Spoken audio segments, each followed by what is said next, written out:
আগামীকাল তারাপীঠের নবান্ন উৎসব।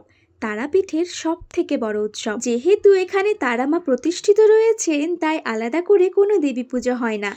নবান্ন উৎসবটাকে ঘিরে রয়েছে তারাপীঠবাসীর অনেকটা আনন্দ আর উচ্ছ্বাস। প্রায় প্রত্যেকটা বাড়িতেই আজ থেকে সব রকম জোগাড় করা শুরু হয়ে গেছে। শাকসবজি, পঞ্চব্যঞ্জন, নতুন চালের পায়েস, এই সবকিছুই উৎসর্গ করা হবে ভগবানকে। আর তাই জন্যই মা আজকেই সমস্ত রকম সবজি কেটে নিয়েছে। কেতুরি, পেঁপে, কাঁচা কলা, বেগুন, কুমড়ো, শিম, গাজর, করলা, মূলো, আলু, ভেন্ডি, পানি ফল, পটল, কচু, এই সমস্ত কিছু মিলিয়ে প্রায় 15 রকমের ভাজা, আলু ফুলকপির তরকারি, বাঁধাকপির তরকারি, চচ্চড়ি, লাল আলুর টক, কুমড়ো আলুর তরকারি।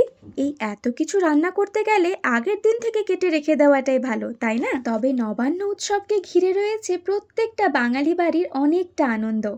কারণ এই সময় আমন ধান কাটা হয়। সেই ধানের চাল বাড়িতে এনে ভগবানের উদ্দেশ্যে উৎসর্গ করে তাকে অন্ন হিসেবে গ্রহণ করেন বাঙালি বাড়ির সদস্যরা। তাই পরিশেষে বলা যায়, নবান্ন উৎসব শুধুমাত্র তারাপীঠেরই নয়, বরং প্রত্যেকটা বাঙালি বাড়ির শ্রেষ্ঠ উৎসব।